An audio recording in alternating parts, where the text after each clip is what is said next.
اتنا بلندی پر جاتا ہے کہ فرشتے دامن دھو کر پیتے ہیں.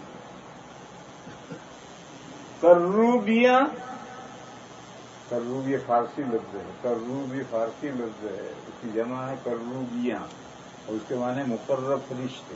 فارسی لفظ ہے مقرر فرشتے. کروبیاں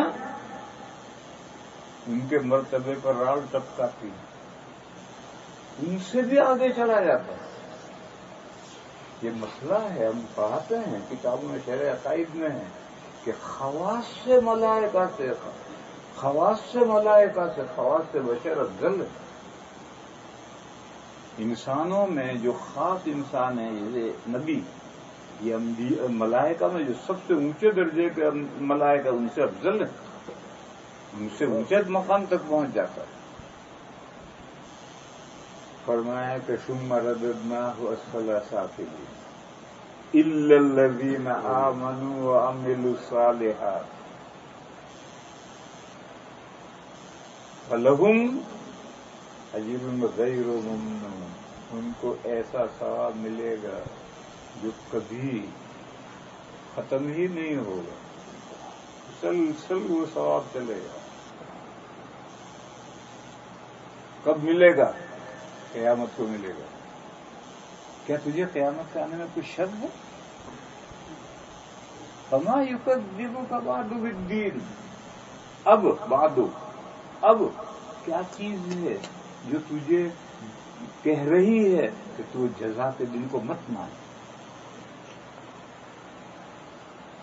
جو جزا کے دن کو نہیں مانتا وہ مضمون ہی نہیں مانے گا. جو جزا کے دن کو مانتا وہ تو مان لے گا.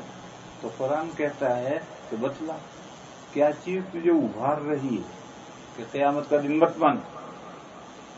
فما یکذبک بعد بالدین. ایک نقطے پر غور کر، الیس اللہ باحکم الحاکمین. کیا اللہ تمام فیصلہ کرنے والوں میں سب سے شاندار فیصلہ کرنے والے نہیں ہیں؟ بے شک ہیں، اور ان کا فیصلہ ہے کہ قیامت آنی ہے تو کیوں نہیں آنی. بہرحال یہ اس صورت کے بعد یہ تیسری صورت آئی. دین سے بے خبر جو ہوتے ہیں اللہ اسے باخبر کرتے ہیں. نبیوں کے ذریعے سے جو علم آیا ہے یہی علم دین ہے، یہی حاصل کرنا ہے. اور اس کے حاصل کرنے میں کتنی بھی دشواریاں پیش آئیں، دشواریوں سے گزرنا ہے. اور اللہ نے شاندار لیول پر پیدا کیا، اس لیول سے اپنے آپ کو اٹھانا ہے. مگر کیسے اٹھانا ہے؟ اس کے بعد والی صورت میں فرمایا اقرأ بسم ربک الذی خلق خلق الانسان من علق اقرأ وربک الاکرم الذی علم بالقلم علم الانسان ما لم یعلم. یہ 5 آیتیں ہیں قرآن کی پہلی وحی رکھی ہوئی یہاں ہیں کیونکہ مضمون میں جوڑ ہے، ربط ہے. اس مضمون کے ارتباط کی وجہ سے لوح محفوظ میں تو اسی جگہ ہی آئے تھے. لیکن دنیا میں جب قرآن کا نزول شروع ہوا تو سب سے پہلے یہ 5 آیتیں نازل ہوئی. یہ پہلی وحی ہے، اس کی کوئی اہمیت ہوگی یا نہیں. پھر پہلی وحی کا مخاطب کس کو بنایا ہے؟ امی قوم کو، عربوں کو، جو اپنے آپ کو امی کہتے تھے اور امی ہونے پر فخر کرتے تھے کہ ہم انگوٹھا چھاپ ہیں. انگوٹھا چھاپ دستخط کرنا نہیں جانا، لے اس پر فخر کر رہا، سینہ تان رہا، ہم انگوٹھا چھاپ. تو عرب کے لوگ فخر کرتے تھے ایک بری صفت پر فخر کرتے تھے، ہم انگوٹھا چھاپ ہیں. مگر ان میں نبی امی پیدا ہوئے تو وہ جو برا وصف تھا وہ اتنی بڑی فضیلت بن گیا کہ اس سے بڑی کوئی فضیلت نہیں ہوئی.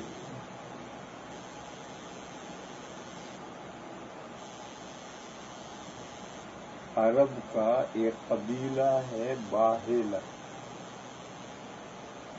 وہ اتنا بدنام قبیلہ ہے، چمار قبیلہ ہے. کہ کوئی اس قبیلے کا ہونا پسند نہیں کرتا.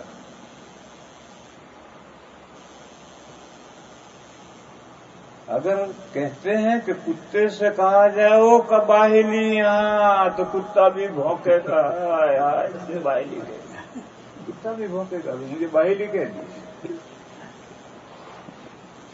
ایک بدو سے کہا تجھے سارے عرب کا بادشاہ بنا دوں اس شرط پر کہ تو باہلی ہونا منظور کر دے. اس نے مجھے نہیں بننا بادشاہ.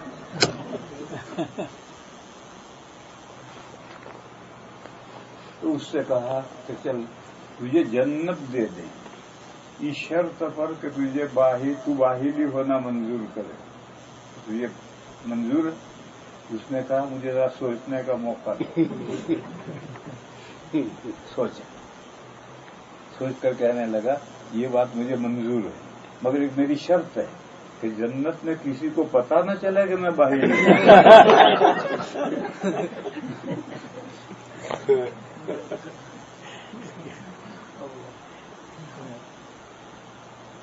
اس قبیلے میں ایک بہادر آدمی پیدا ہوا, قتیبہ ابن مسلم باہلی. انہوں نے مصر فتح کیا اور ان کے غلام زیاد نے اسپین فتح کیا. ایک بندے کے کارنامے سے شاعر یہ کہنے پر مجبور ہو گیا کہ اذا خلق قریش عن خلافہ فالخلافۃ فی باہلہ. انہوں نے کہا جب قریش میں کوئی خلیفہ بننے کا حل نہیں رہے گا تو خلیفہ ہم چنیں گے باہلہ میں سے. ایک کے کارنامے اتنا قبیلے کو اتنا اٹھا دیا.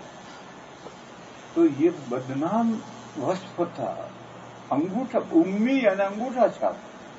مگر وہاں آقا دو عالم پیدا ہوئے اور آپ کا وصف امی رکھا گیا تو وہ امی وصف جو وصف ضم تھا وصف مدح ہو گیا اور اتنی بڑی مدح ہو گئی کہ اس سے بڑی مدح کوئی ہو نہیں سکتی. لیکن بہرحال یہ تو بعد میں ہو, پہلے تو وہ انگوٹھا چھاپی تھے, بدنام وصف تھا, لکھنا پڑھنا نہیں جانتے تھے. اس امیوں کو پہلی وحی کا مخاطب بنایا ہے. تو پہلی وحی کا پہلا مخاطب ان پڑھ, اور ان کو مخاطب بنا کر جو پہلی وحی اس کا فرسٹ ورڈ پہلا لفظ اقرا, ریڈ, پڑھ. اب تم پڑھنے کی اہمیت سمجھو کتنی ہے. اگر سمجھ سکتے ہو تو سمجھو پڑھنے کی کتنی اہمیت ہے. اور کون سا پڑھنا ہے, سیکولر پڑھنا نہیں, وہ پڑھو, اس کو منع نہیں کر رہا. لیکن یہاں جو مضمون چل رہا ہے وہ تو دین پڑھنے کے تعلق سے ہے کہ آپ کو دین سے بے خبر پایا, باخبر کیا. اس دین کو حاصل کرنے کے لیے محنتیں کرو, دشواریاں جھیلو, اور اس علم و دین کے ذریعے سے اللہ نے تمہیں جس لیول پر پیدا کیا ہے اس لیول سے اپنے آپ کو بلند کرو. مگر اس علم کو حاصل کرنا ہوگا پڑھنے سے. پڑھو اقرا. تو پہلی وحی مخاطب امی, پہلی وحی کا پہلا ورڈ لفظ اقرا, پڑھ. اقرا بسم ربک الذی خلق, پڑھ تیرے اس پروردگار کے نام کی استعانت ہیلپ لے کر جس نے تجھے پیدا کیا ہے. دیکھو قوم ہے امی, ابھی بہت وقت ہے, گھبراؤ نہیں. قوم ہے امی جنہوں نے نسلوں سے نہیں پڑھا, ان سے کہا جائے پڑھ تو کہیں گے کیسے پڑھیں گے. آج بھی میرا محلہ دھوبیوں کا محلہ, دھوبیوں سے جماعت آتی ہے, وہ کہتی ہے مسجد میں نماز پڑھنے چلو, تو وہ کہتے ہیں ہم تو دھوبی ہیں. نماز پڑھنا ہمارا کام, ہم تو دھوبی ہیں.